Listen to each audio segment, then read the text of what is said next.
الحمد للہ نحمده ونستعینه ونستغفره ونؤمن به ونتوکل علیہ ونعوذ باللہ من شرور انفسنا ومن سیئات اعمالنا من يهده اللہ فلا مضل له ومن يضلله فلا هادی له ونشهد ان لا الہ الا اللہ وحدہ لا شریک له ونشهد ان سیدنا وسندنا ونبینا ومولانا محمدا عبدہ ورسولہ اما بعد فاعوذ باللہ من الشیطان الرجیم بسم اللہ الرحمن الرحیم واللہ ذو الفضل العظیم قال النبی صلی اللہ علیہ وسلم ينزل اللہ إلى السماء الدنيا ليلة نصف من شعبان فيغفر من كل شيء إلا رجل مشرك أو رجل في قلبه شحناء آمنت بالله صدق الله العظيم وصدق رسوله النبي الكريم ونحن على ذلك من الشاهدين والشاكرين والحمد للہ رب العالمین اللہم صلی علی محمد وعلی آل محمد کما صلیت علی ابراہیم وعلی آل ابراہیم انک حمید مجید اللہم بارک علی محمد وعلی آل محمد کما بارکت علی ابراہیم وعلی آل ابراہیم انک حمید مجید۔ واجب الاحترام بھائیوں اور دوستو، اللہ رب العزت نے اپنے نہایت کرم اور فضل سے بندوں کے لیے مغفرت کے اسباب پیدا کیے ہیں۔ مغفرت کے ان اسباب میں ایک سبب شعبان کے مہینہ میں 15ویں تاریخ کو بھی پیدا فرمایا ہے۔ شعبان کی 15ویں تاریخ، اس کی شب اور رات بھی بابرکت ہے اور دن بھی بابرکت ہے۔ اللہ رب العزت نے اس رات میں بندوں کے لیے اپنے اعمال کی بہتری کے اسباب پیدا کیے ہیں۔ اس رات کو شب برات کہا جاتا ہے۔ شب کا معنی ہوتا ہے رات، اور برات کا معنی ہے آزادی اور نجات۔ تو شب برات کا معنی ہوا نجات پانے کی رات۔ اللہ رب العزت نے چونکہ اس رات میں بندوں کی نجات کے لیے سامان فراہم کیا، اور اللہ پاک بندوں کے نجات کے فیصلے فرماتے ہیں، اس لیے اس رات کو شب برات کہا جاتا ہے۔ احادیث طیبہ میں حضور نبی پاک صلی اللہ علیہ وسلم نے اس رات کی خصوصیات کو بیان فرمایا ہے۔ شب برات کی جو فضیلت ہے حضور نبی پاک صلی اللہ علیہ وسلم نے بیان فرمائی، وہ یہ کہ ایک حدیث میں حضور نبی پاک صلی اللہ علیہ وسلم نے ارشاد فرمایا کہ اللہ رب العزت اس رات کو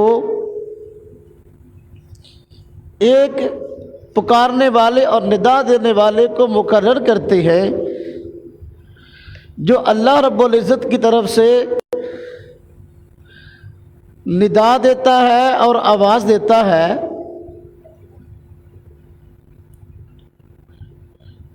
کہ کیا کوئی ہے مغفرت طلب کرنے والا کہ میں اس کی بخشش کروں؟ کیا کوئی ہے مصیبت زدہ کہ اس کی مصیبت کو دور کروں؟ اور کیا کوئی ہے رزق میں تنگ کہ اس کی رزق کو کشادہ کروں؟ تو اللہ رب العزت کی طرف سے ندا ہوتی ہے اور گناہوں کی معافی کے لیے اعلان ہوتا ہے۔ تو اللہ رب العزت نے اس رات میں بندوں کے لیے مغفرت کا سامان پیدا کیا ہے اور بندے گناہوں سے نجات پاتے ہیں، اس لیے اس رات کو شب برات کہا جاتا ہے۔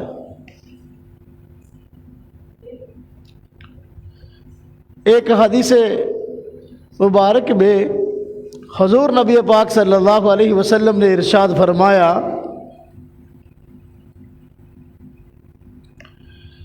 کہ اللہ رب العزت اس رات میں بندوں کی اتنی کثرت سے مغفرت فرماتے ہیں جتنی کثرت کے ساتھ قبیلہ بنو کلب کی بکریوں کے بال ہیں۔ عرب میں ایک قبیلہ تھا بنو کلب، ان کی بکریوں کے جسم پر دوسری بکریوں کی بنسبت بال زیادہ ہوتے تھے۔ تو حضور نبی پاک صلی اللہ علیہ وسلم نے اللہ رب العزت کی شان کو اور اس رات میں مغفرت والے عظیم فضل کو بیان کرتے ہوئے بیان فرمایا کہ اللہ تبارک و تعالی اس رات بندوں کو اپنی رحمت کی نگاہ سے خاص طور پہ دیکھتے ہیں، اور قبیلہ بنو کلب کی بکریوں کے جسم پر جتنے بال ہیں ان سے بھی زیادہ مغفرت فرماتے ہیں بندوں کی۔ تو یہ ایسی عظیم الشان رات ہے، اور اس رات میں جو ہی رات شروع ہوتی ہے غروب آفتاب سے لے کر طلوع فجر تک ساری رات اللہ تبارک و تعالی آسمان دنیا پر اجلال فرماتے ہیں، اپنی شان نزول کا اظہار ہوتا ہے، اور یہ اللہ رب العزت کی طرف سے بندوں پر خصوصی رحمت کے نازل ہونے کی طرف اشارہ ہے کہ اللہ پاک اس رات میں خاص طور پہ بندوں پر بہت زیادہ کرم والا، بہت زیادہ رحم والا معاملہ فرماتے ہیں۔ تو شب برات کی یہ فضیلت ہوئی کہ اللہ رب العزت اس رات میں بے شمار لوگوں کی مغفرت فرماتے ہیں، ان کو گناہوں سے نجات عطا فرماتے ہیں، اس لیے اس رات کو شب برات کہا جاتا ہے۔ حضور نبی پاک صلی اللہ علیہ وسلم نے مختلف احادیث میں اللہ رب العزت کے اس فضل کا تذکرہ فرمایا ہے۔ وگرنہ اللہ پاک کا عدل تو یہ ہے کہ بندہ جو گناہ کرے اس کو اس گناہ کی سزا ملنی چاہیے، لیکن اللہ رب العزت کا فضل یہ ہے کہ اس نے نہایت کرم سے بندوں کے لیے مغفرت کے اسباب پیدا کر دیے ہیں، اور مغفرت کے اسباب میں سے ایک سبب شب برات کا ہر سال آ جانا ہے۔ تو اللہ رب العزت اس رات میں بندوں کی مغفرت فرما دیتے ہیں، بخشش فرما دیتے ہیں۔ ہاں، حضور نبی پاک صلی اللہ علیہ وسلم نے چند ایک افراد کی نشاندہی کی ہے کہ رات تو یہ رحمت والی ہے اور اللہ پاک اس رات میں بندوں کی مغفرت فرماتے ہیں، لیکن چند ایک افراد ایسے ہیں کہ اس رحمت والی رات میں ان کی مغفرت نہیں ہوتی۔ ان میں ایک فرمایا گیا مشرک، اللہ پاک بندوں کی مغفرت فرماتے ہیں لیکن شرک کرنے والے کی مغفرت نہیں کی جاتی۔ شرک کرنے والا وہ آدمی جو کہ اللہ رب العزت کے مد مقابل کسی شخصیت کو کھڑا کرتا ہے، اور جو مقام اور مرتبہ ذات باری تعالیٰ کا ہے وہ مقام اور مرتبہ غیر اللہ کو دیتا ہے۔ اللہ پاک کی ذات میں شریک کیا کسی کو یا صفات میں شریک کیا تو یہ شرک ہے۔ اللہ رب العزت اپنا مد مقابل برداشت نہیں کرتے۔ دنیا میں کوئی بھی آدمی اپنے مد مقابل کو برداشت نہیں کرتا، رب تعالیٰ کی ذات اپنے مد مقابل کو کیسے برداشت کرے گی؟ اس لیے اللہ رب العزت نے قرآن کریم میں فرمایا ہے ان اللہ لا یغفر ان یشرک بہ ویغفر ما دون ذلک لمن یشاء، کہ اللہ رب العزت شرک تو معاف نہیں کرتے، ہاں اس کے علاوہ جس گناہ کو چاہیں معاف فرما دیتے ہیں، یہ اللہ کا فضل ہے۔ تو مشرک کی مغفرت نہیں ہوتی۔ نمبر 2 فرمایا کہ کینہ پرور، وہ شخص جس کے دل میں دوسروں کے متعلق کینہ ہے، بغض ہے، فرمایا شب برات جیسی عظیم اور رحمت والی رات میں کینہ پرور کی مغفرت نہیں ہوتی۔ حسد اور کینہ یہ ایسی بیماری ہے جو انسان کی نیکیوں کو کھا جاتی ہے اور انسانیت کی روحانیت کو گھن لگا دیتی ہے اور دنیا اور آخرت اس کی تباہ کر دیتی ہے۔ کسی مسلمان سے کینہ رکھنا، دشمنی رکھنا، بغض رکھنا، یہ اتنا بڑا گناہ ہے کہ اس رحمت والی رات میں کینہ پرور کی مغفرت نہیں ہوتی، باقی کتنے لوگوں کی اللہ پاک مغفرت فرما دیتے ہیں۔ ایک حدیث مبارکہ میں حضور نبی پاک صلی اللہ علیہ وسلم نے ارشاد فرمایا کہ کینہ جو ہے انسان کی نیکیوں کو اس طرح کھا جاتا ہے جس طرح کہ آگ لکڑی کھا جاتی ہے۔ تو کینہ پرور کی، دل میں بغض رکھنے والا، دوسرے مسلمانوں کے متعلق حسد رکھنے والا، ان لوگوں کی مغفرت نہیں ہوتی۔ نمبر 3 جن لوگوں کا حضور نبی پاک صلی اللہ علیہ وسلم نے تذکرہ فرمایا کہ ان کی مغفرت نہیں ہوتی، ان میں تیسرا آدمی ہے کسی مسلمان کو ناحق قتل کرنے والا، بغیر کسی وجہ کے کسی مسلمان کو قتل کر دیا۔ تو مسلمان کو قتل کرنا یہ بہت بڑے گناہوں میں شامل ہے اور اللہ رب العزت کے غضب کو دعوت دینے والی بات ہے۔ اللہ پاک نے ایک مسلمان کے خون کو نہایت پاک اور مسلمانوں کے لیے نہایت محترم بنایا ہے۔ تو اس لیے قرآن کریم میں کہا گیا نا، جس نے ایک آدمی کو زندہ رکھا اس نے پوری انسانیت کو زندہ رکھا، جس نے ایک انسان کو قتل کیا گویا پوری انسانیت کا قتل کیا۔ تو کسی مسلمان کو جان بوجھ کر قتل کرنے والا بغیر کسی قصور کے، بغیر کسی اس کی غلطی کے، اس رحمت والی رات میں اللہ رب العزت کی رحمت سے اور مغفرت سے جو ہے وہ مستثنا رہتا ہے، اللہ پاک اس کی مغفرت نہیں فرماتے۔ جن لوگوں کا آپ نے استثناء فرمایا کہ شب برات میں ان لوگوں کی بخشش نہیں ہوتی، ان میں ایک بدکار عورت ہے، وہ عورت جو اپنے خاوند کے علاوہ کسی اور کی طرف دیکھتی ہے اور اس سے اپنی خواہشات کو پورا کرتی ہے۔ فرمایا ایسی عورت کی مغفرت اس رحمت والی رات میں نہیں ہوتی۔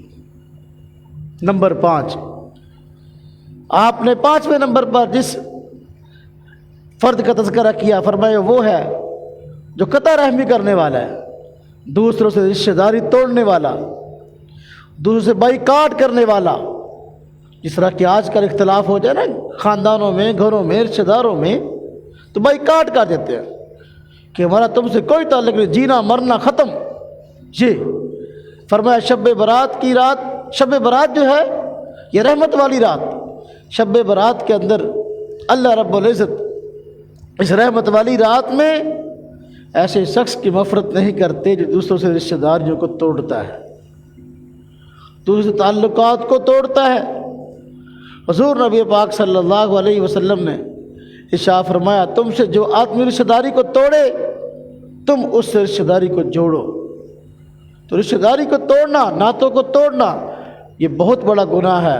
مغفرت والی اس رات میں بھی اللہ رب العزت ایسے شخص کی مغفرت نہیں فرماتے جو دوسروں سے رشتہ داریوں کو توڑتا ہے۔ نمبر 5، جن لوگوں کی مغفرت نہیں ہوتی اس عظیم رات میں، اس رحمت والی رات میں، ان میں ایک شخص وہ ہے جو اپنی شلوار کو ٹخنے سے نیچے رکھتا ہے۔ مردوں کے لیے حکم ہے کہ وہ ہر حال میں اپنی شلوار کو ٹخنوں سے اوپر رکھے، اپنے ٹخنوں کو ننگا رکھے، اپنے ٹخنوں کو نہ ڈھانپے۔ خواتین کے لیے حکم ہے کہ اپنے ٹخنوں کو ڈھانپے، اور مردوں کے لیے حکم ہے کہ اپنے ٹخنوں کو ننگا کریں۔ جو مسلمان یہ گناہ کرتا ہے کہ اپنی شلوار ٹخنوں سے نیچے کرتا ہے اور ٹخنوں کو ڈھانپ کے رکھتا ہے، یہ بھی اللہ رب العزت کو پسند نہیں ہے۔ اس رحمت والی رات میں اللہ پاک ٹخنوں کو چھپانے والے، ننگا نہ کرنے والے کی مغفرت نہیں فرماتے۔ اور نمبر 7، جن لوگوں کی شب برات میں مغفرت نہیں ہوتی ان میں 7ویں نمبر پر حضور نبی پاک صلی اللہ علیہ وسلم نے احادیث طیبہ میں جو نشاندہی کی جن افراد کی، ہمیں والدین کا نافرمان۔ جو شخص والدین کا نافرمان ہے، اپنے والدین کو تکلیف دیتا ہے، اپنے والدین کو ایذا دیتا ہے، اپنے والدین کی تکلیف کا سبب بنتا ہے، تو فرمایا ایسے شخص کی اس رحمت والی رات میں مغفرت نہیں ہوتی۔ اور نمبر 8، اس رحمت والی رات میں جو لوگ اللہ کی رحمت سے محروم رہتے ہیں اور ان کی مغفرت نہیں ہوتی، ان میں 8ویں نمبر پر آپ نے فرمایا شراب کا عادی، شرابی آدمی، شراب پینے والا آدمی اللہ رب العزت کی رحمت سے دور رہتا ہے اور شب برات کے اندر اس کی مغفرت نہیں ہوتی۔ اللہ رب العزت کی ذات اس کو نظر رحمت سے نہیں دیکھتی۔ شراب پینے سے انسان کی عقل کام کرنا چھوڑ دیتی ہے۔ یہ عقل اتنی عظیم نعمت ہے جو اللہ رب العزت نے مسلمان کو عطا کی ہے، اور اس کے ذریعے انسان اپنی زندگی کے فیصلے کرتا ہے۔ عقل کا ہونا ایک بہت بڑی نعمت ہے، تو اتنی عظیم نعمت جس کے ذریعے سے انسان اپنے 24 گھنٹے کے معاملات کو چلاتا ہے اپنی بصیرت کے مطابق، شراب پینے سے اس بصیرت کو ضائع کیا جاتا ہے، اس نعمت کو ضائع کرنے کی کوشش کی جاتی ہے، عقل والی نعمت کو۔ اللہ رب العزت کو یہ گناہ بالکل جو ہے وہ عظیم معلوم ہوتا ہے، اور اللہ پاک جو ہے ایسے شخص کی مغفرت اس رات میں نہیں کرتے۔ شراب کا عادی، تو یہ 8 قسم کے افراد ایسے ہوئے جن کا احادیث طیبہ میں تذکرہ ہے کہ اس رحمت والی رات یعنی شب برات میں ان لوگوں کی مغفرت نہیں ہوتی۔ نمبر 1 مشرک، اور نمبر 2 کینہ پرور، نمبر 3 فرمایا کہ تیسرا وہ آدمی جو کہ اپنا کسی کو ناحق قتل کرتا ہے، اور نمبر 4 بدکار عورت، نمبر 5 رشتے ناتوں کو توڑنے والا، بائیکاٹ کرنے والا۔ ہاں جی، اور نمبر 5 ہاں جی فرمایا گیا کہ غالباً مشرک رہ گیا، مشرک. اور نمبر 6 آپ نے ارشاد فرمایا شلوار کو ٹخنوں سے نیچے جو ہے وہ لٹکانے والا. اور نمبر 7 آپ نے فرمایا کہ وہ آدمی جو والدین کا نافرمان ہے. اور نمبر 8 شراب کا عادی آدمی. بدکار عورت کا تذکرہ رہ گیا. یہ 8 قسم کے افراد ہیں جن کے متعلق فرمایا کہ رحمت والی رات ہے. اللہ رب العزت اس رات بہت لوگوں کی مغفرت فرماتے ہیں، لیکن ان لوگوں کی مغفرت نہیں کی جاتی. تو شب برات میں کیا ہوتا ہے؟ ایک تو اللہ رب العزت کی ذات غروب آفتاب سے لے کر طلوع فجر تک آسمان دنیا پر اجلال فرماتے ہیں، نزول فرماتے ہیں، اور بندوں پر نہایت رحمت فرماتے ہیں اور بندوں کی مغفرت فرماتے ہیں، سوائے ان 8 قسم کے افراد کے. اور اس مقدس رات میں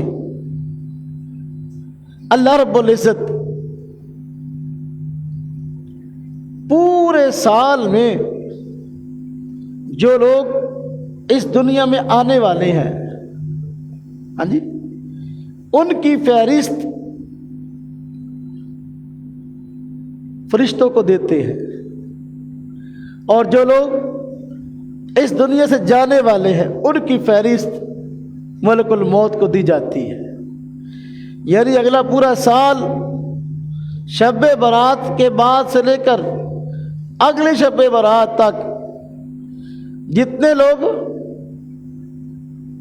اس دنیا میں آنے ہوتے ہیں ان کے فیصلے اور جانے ہوتے ہیں ان کے فیصلے لوہے محفوظ پر تو ہمیشہ کے لیے سب کچھ لکھ دیا گیا ہے، لیکن فرشتوں کے حوالے یہ معاملات سال بھر کے جو ہے اس رات میں کی جاتے ہیں، اور جتنے لوگوں نے دنیا میں آنا ہوتا ہے ان کی فہرست دی جاتی ہے، جتنے لوگوں نے دنیا سے جانا ہوتا ہے ان کی فہرست دی جاتی ہے. حضور نبی پاک صلی اللہ علیہ وسلم نے ارشاد فرمایا کہ بسا اوقات انسان باغ لگا رہا ہوتا ہے، درخت لگا رہا ہوتا ہے، اور اس کی امید اور سوچ یہ ہوتی ہے کہ اس درخت کو، اس باغ کو میں کاشت کروں گا، لگاؤں گا تو اس سے پھل ہوگا اور اس کے پھل کو کھاؤں گا. فرمایا وہ درختوں کا باغ لگا رہا ہے، حالانکہ اس کی موت کا فیصلہ ہو چکا ہوتا ہے، اس کا کفن آ چکا ہوتا ہے بازار میں. اسی طرح فرمایا بسا اوقات انسان کوئی مکان بنا رہا ہوتا ہے، اس کی سوچ ہوتی ہے کہ زبردست کوٹھی کئی منزلی بناؤں گا، شاندار بناؤں گا، علاقے محلے والوں کو حیران کر دوں گا، حالانکہ اگلے سال میں مرنے والوں کی فہرست میں اس کا نام لکھا جا چکا ہوتا ہے. اور بس اوقات انسان فرمایا اس کی شادی ہوتی ہے، اور وہ شادی کہ اس دن میں لمبی امیدیں قائم کیے ہوتا ہے کہ شادی کے بعد میں نے ایک لمبا جینا ہے، لیکن اگلے سال کے مرنے والوں کی فہرست میں اس کا نام لکھا جا چکا ہوتا ہے. تو حضور نبی پاک صلی اللہ علیہ وسلم نے بیان فرمایا کہ اس رات کے اندر یہ معاملات ہوتے ہیں کہ اگلے سال جن لوگوں نے دنیا میں آنا ہے ان کی فہرست، اور جنہوں نے جانا ہے ان کی فہرست فرشتوں کے سپرد کی جاتی ہے. شب برات 2 دن بعد شب برات ہے، شعبان کا مہینہ ہے، جو 15ویں تاریخ کی رات ہوتی ہے اس کو شب برات کہتے ہیں. تو آنے والی ہے، ہم میں سے پتہ نہیں کن کن کا نام اس کے اندر موجود ہوگا. تو شب برات کا آنا اللہ رب العزت کی طرف سے ایک نعمت ہے. اللہ پاک نے ہمارے گناہوں سے بخشش کا سامان پیدا کر دیا ہے کہ ہم اپنے گناہوں سے معافی مانگ کر اللہ رب العزت کی ذات کو راضی کرنے والے بن جائیں. اللہ پاک کی ذات تو خود بخشنے کے لیے اس رات آمادہ ہوتی ہے، اگر بندہ خود بھی اس رات میں اپنے گناہوں کی معافی اللہ پاک سے مانگ لے تو گناہوں سے پاک صاف ہو جائے گا۔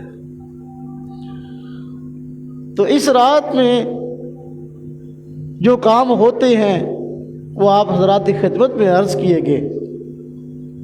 حضور نبی پاک صلی اللہ علیہ وسلم اس رات میں خود عبادت کا اہتمام فرماتے تھے۔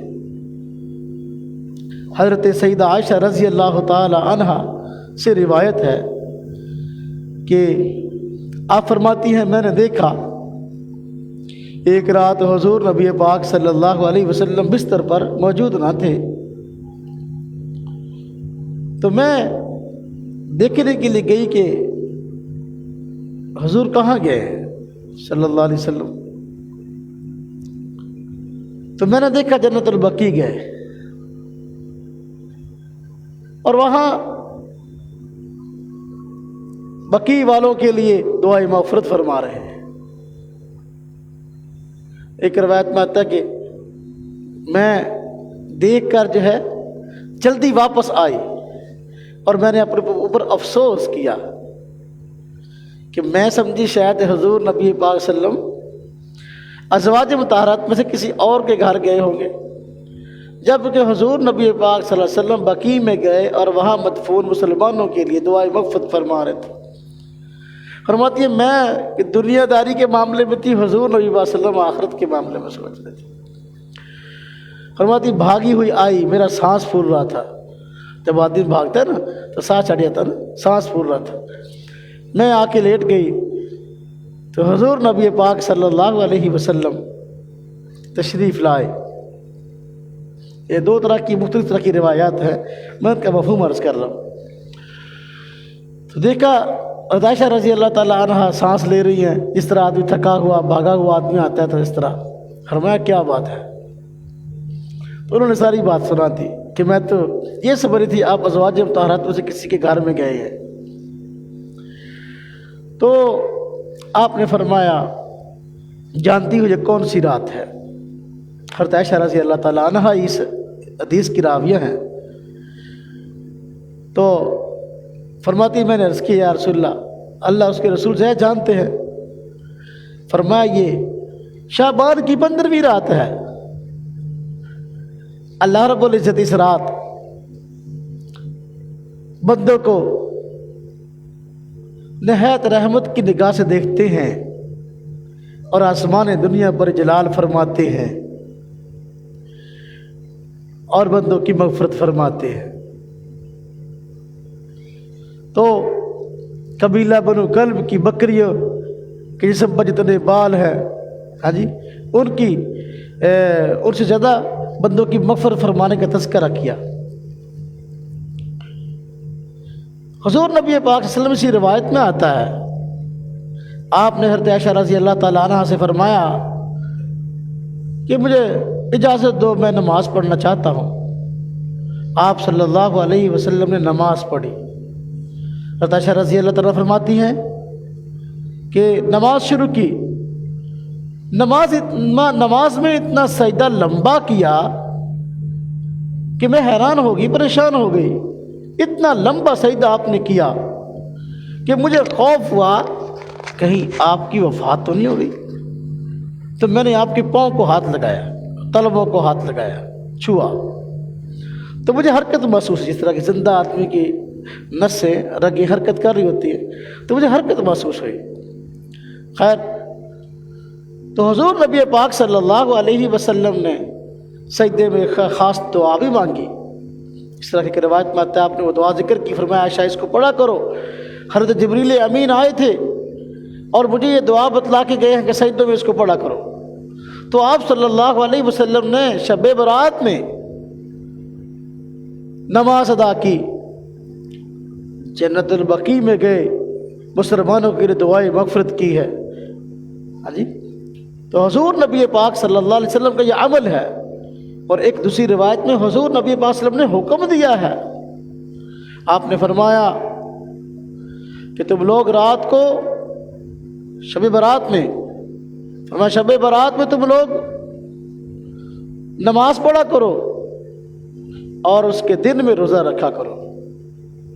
آگے اس کی وجہ یہی بیان فرمائی ہے کہ اللہ رب العزت کی ذات بندوں کی اس رات مغفرت فرماتی ہے۔ تو 15ویں شعبان کے دن کا روزہ اور رات کو عبادت، یہ اللہ رب العزت کی مغفرت کو، اللہ پاک کی رحمت کو سمیٹنے والی چیز ہے۔ ہمیں چاہیے کہ اس رات کو قیمتی بنائیں اور اس رات میں جتنے اچھے اعمال ہو سکتے ہیں کریں۔ اللہ پاک کی طرف سے یہ بندوں پر فضل ہے کہ بندوں کے گناہوں کو بخشنے کا اللہ پاک نے سامان اور سبب پیدا کر دیا ہے۔ یہ بہت بڑی خوش نصیبی کی بات ہے کہ انسان اس چیز سے فائدہ اٹھاتے ہوئے اپنی مغفرت کا سامان کرے۔ اللہ رب العزت کی ذات نے کوئی خاص بات اگرچہ لاگو نہیں کی کہ مستحبات میں سے ہے، اللہ پاک کی ذات نے بندوں کو ترغیب دی ہے، حضور نبی پاک صلی اللہ علیہ وسلم نے بندوں کو ترغیب دی ہے کہ بھئی اس رات کے اندر اچھے اعمال کیے جائیں۔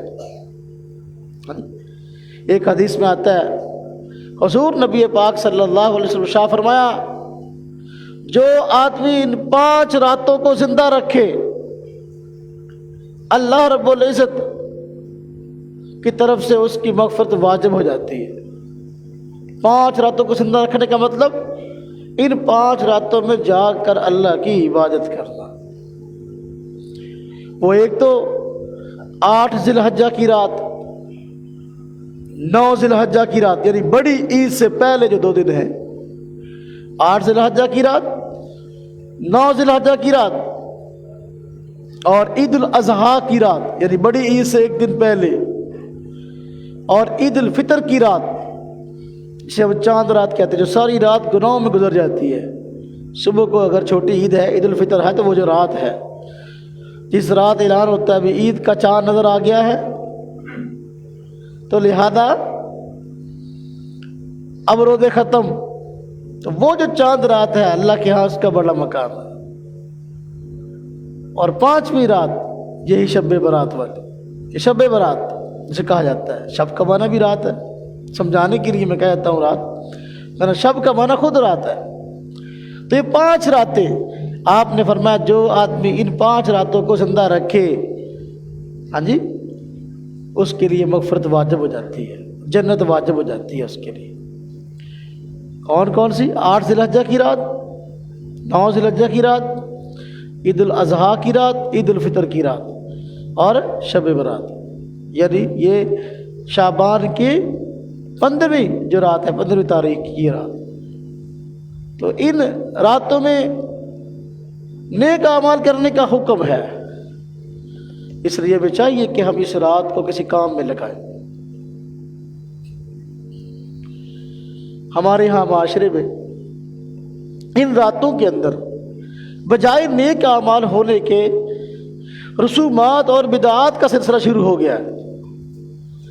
جب شب برات آتی ہے تو مسلمان چھریاں پٹاخے جو ہے نا لے کر جو ساری رات اپنی بھی نیند حرام رکھتے اور دوسروں کی بھی نیند حرام کر دیتے ہیں۔ ہاں جی، یہ پتہ نہیں کہاں سے نکل آیا۔ لوگ سمجھتے ہیں کہ یہ جو رات ہے یہ چھری اور پٹاخے چلانے کی رات ہے، پیسوں کو جلانے کی رات ہے۔ اس کا دین اسلام سے کوئی تعلق نہیں ہے۔ مال کو ضائع کرنا ہے، یہ پٹاخے اور چھریاں، اس پر جتنے پیسے خرچ ہوتے ہیں ساری کی ساری فضول خرچی ہے، اور فضول خرچی کرنے والے قرآن کریم میں فرمایا گیا ہے یہ شیطان کے بھائی ہیں۔ فرمایا وَلَا تُبَذِّرُوا، فضول خرچی نہ کرو، إِنَّ الْمُبَذِّرِينَ كَانُوا إِخْوَانَ الشَّيَاطِينَ، فضول خرچی کرنے والے شیطان کے بھائی ہیں۔ اور یہ نکلا کہاں سے ہے معاملہ، یہ چھری پٹاخوں والا؟ اور بعض لوگ شب برات کو چراغاں کرتے ہیں۔ اور بھائی دل روشن ہونا چاہیے، دل، اگر یہ دل تاریخ ہے اور اس دل کا تعلق اللہ رب کی ذات سے جڑا نہیں ہے تو پھر بھائی اپنے گھروں کو سجانا اور عمارتوں کو سجانے سے کچھ نہ ہوگا۔ اس کا کوئی دین اسلام سے تعلق نہیں ہے۔ حضور نبی پاک صلی اللہ علیہ وسلم نے جو فرمایا رات کو جاگو، نماز پڑھو، دن کو روزہ رکھو، یہ کام کرنے کا، یہ نہیں فرمایا چراغاں کرو۔ تو شب برات میں بعض کام ایسے ہوتے ہیں جو نیکی نہیں ہے لیکن ان کو نیکی سمجھا جاتا ہے، ان میں ایک یہ سرلی اور پٹاخے چلانا، اور دوسرا یہ جو چراغاں کی جاتی ہے۔ اصل میں چونکہ ہم ہندوستان کے ساتھ ہمارا معاملہ ہے، یہ سارے کا سارا ہندوستان تھا، پاکستان ہندوستان سے الگ ہوا ہے، ہمارے ساتھ ہندو رہتے تھے، اور ہندو لوگ اپنی دیوالی اور ہولی کے موقع پر جو ان کا تہوار تھا، اس موقع پر وہ یہ کام کرتے ہیں۔ اپنی ہولی اور دیوالی کے موقع پر جو ان کا تہوار ہے وہ شولیاں پٹاخے چلاتے ہیں، چراغاں کرتے ہیں، تو ان کی دیکھا دیکھی یہ کام شروع ہوا، وگرنہ اس کا دین اسلام سے کوئی تعلق نہیں ہے، شب برات سے اس کا کوئی تعلق نہیں ہے، یہ بدعات ہے۔ کوئی آدمی اگر دین سمجھ کر کرتا ہے تو بدعت ہے، اگر دین سمجھ کر نہیں کرتا ویسے کرتا ہے تو فضول خرچی جو کہ شریعت کے اندر حرام ہے۔ عبادات کرنے کا وقت ہے، اس کام کو عبادات میں لگائے، دوسروں کے دروازوں پر دوسروں کے دیواروں پر پٹاخے مارنے سے کوئی نیکی نہیں ملے گی، بلکہ جو ہے وہ گناہ ہے، ایذائے مسلم ہے۔ اس رات جو ہے لوگوں کا جینا مشکل ہو جاتا ہے۔ جو شریف آدمی گھر میں بیٹھا ہے اس کو گھر سے ڈنڈا لے کر باہر آنے پر مجبور کر دیتے ہیں، حالانکہ یہ کیسی عجیب بات ہے، ایسا نہیں ہونا چاہیے۔ اور اسی طرح شب برات کے موقع پر حکم تو عبادت کا ہے، تو بعض لوگوں نے حلوے مانڈے نکال لیے کہ اس رات جو ہے وہ حلوہ پکاتے ہیں اور پڑیا یہ وہ لوگوں کے گھروں میں دیتے ہیں۔ یہ بھی کوئی اس اگر سمجھے کوئی مسئلہ ہے کہ شب برات کو ہم نے کام کرنا، یہ کوئی مسئلہ ہے، شریعت کا کوئی مسئلہ نہیں ہے۔ حضور نبی پاک صلی اللہ علیہ وسلم نے ایسی کوئی ترغیب نہیں دی، نہ صحابہ کرام سے ایسا کوئی مروی ہے، نہ اسلاف، نہ بزرگان دین صوفیاء کرام، کسی کی بھی یہ تعلیم نہیں ہے کہ اس رات کے اندر حلوے پکاؤ اور بانٹو۔ اور بعض لوگ ساری رات عورتیں جو ہے نا وہ رات کو پکاتی رہتی ہیں جی، پھر جو ہے بانٹتی رہتی ہے، یعنی گویا کہ کھانے اور کھلانے میں رات گزر جاتی ہے۔ اس کو کھانے اور کھلانے کی رات سمجھا گیا ہے، حالانکہ یہ افضل ترین رات ہے اور اس میں عبادت کا حکم ہے اور عبادت کی ترغیب ہے، گناہوں سے معافی مانگنے کی ترغیب ہے۔ گناہوں سے معافی مانگنے کی بجائے جو ہے وہ گناہوں کے کاموں پر جو ہے انسان کی صلاحیتیں خرچ ہوتی ہیں، جبکہ اس کا دین سے تعلق نہیں ہے۔ ہمارے معاشرے میں اس وقت دو طرح کے افراد ہیں جو کہ راہ اعتدال سے ہٹے ہوئے ہیں۔ ایک طبقہ وہ ہے جو شب برات کی فضیلت کو مانتا ہی نہیں ہے، وہ کہتا ہے کہ شب برات چیز ہی کوئی نہیں ہے، اور اللہ معاف فرمائے اس سلسلے میں جو روایات آئی ہیں، احادیث آئی ہیں، اس سے بھی انکار کر جاتا ہے کہ یہ روایات قابل اعتبار نہیں ہیں، حالانکہ یہ روایات حدیث کی معتبر ترین کتابوں میں موجود ہیں، صحیح ستہ بھی موجود ہے، سنن ابن ماجہ میں روایت موجود ہے، ہاں جی، اور مشکوٰۃ شریف میں روایت موجود ہے، تو ترمذی شریف میں روایت موجود ہے، تو پھر اب اس کا انکار کرنا کیا معنی رکھتا ہے؟ تو ایک طبقہ وہ ہے جو ان روایات کا اور اس رات کی فضیلت کا ہی منکر ہے اور کہا دیتا ہے اس رات کی کوئی فضیلت ہے ہی نہیں، لوگوں نے اپنی طرف سے بنائی ہے۔ لوگوں نے اپنی طرف سے نہیں بنائی، بلکہ احادیث کی کتب کے اندر باقاعدہ اس فضیلت کو ذکر کیا گیا ہے، اور جو لوگ انکار کرتے ہیں ان کے بڑے بڑے علماء نے جو ہے اس شب کی فضیلت کا اقرار کیا ہے اور روایات کو بھی درست قرار دیا ہے۔ جس طرح کہ وہ اہل حدیث حضرات کہتے ہیں نا اس رات کی کوئی فضیلت نہیں ہے، جب انہی کے بڑے عالم ہیں علامہ ناصر الدین البانی، جن کے متعلق وہ خود کہتے ہیں کہ ان کو اسماء الرجال پر جو ہے بڑا عبور تھا اور احادیث کے صحت اور ذوق میں جو ہے ان کا ایک عجیب مقام تھا۔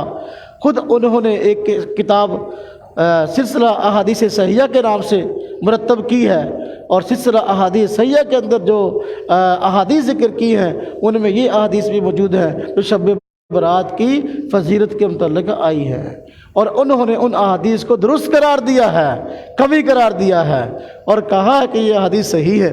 تو دیکھو جب ان حضرات کا وہ شخص جو کہ ان کے یہاں اسماء الرجال کا ماہر ہے اور حدیث کا ماہر ہے، وہ کہہ رہا بھی احادیث اپنی جگہ صحیح ہے، تو پھر ان احادیث کی فضیلت کا انکار کرنا کوئی معنی نہیں رکھتا۔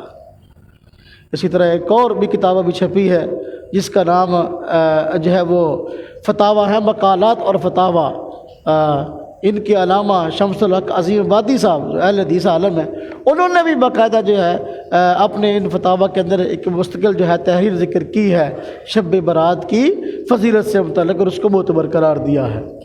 تو باہر کیا ایک طبقہ ہمارے معاشرے میں وہ ہے جو کہ شب برات کی فضیلت کا ہی قائل نہیں ہے، اور دوسرا طبقہ وہ ہے جو شب برات کی فضیلت کا قائل تو ہے لیکن اس رات میں کام وہ کرتا ہے جس کا بالکل اس رات کے کاموں میں اور نیکی کے ساتھ اس کا دور کا تعلق نہیں ہے۔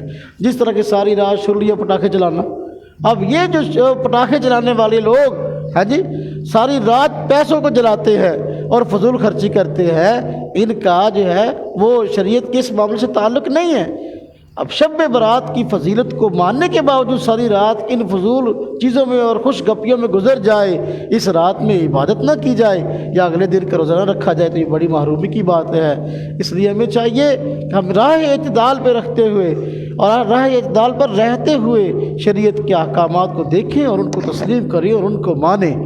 جس حد تک شریعت نے جو حکم دیا ہے اور جس بات کو بیان کیا اسی حد تک جو ہے ہم رہیں، نہ حد سے بڑھے اور نہ حد سے اترے، بالکل ایسا کام نہیں کرنا چاہیے۔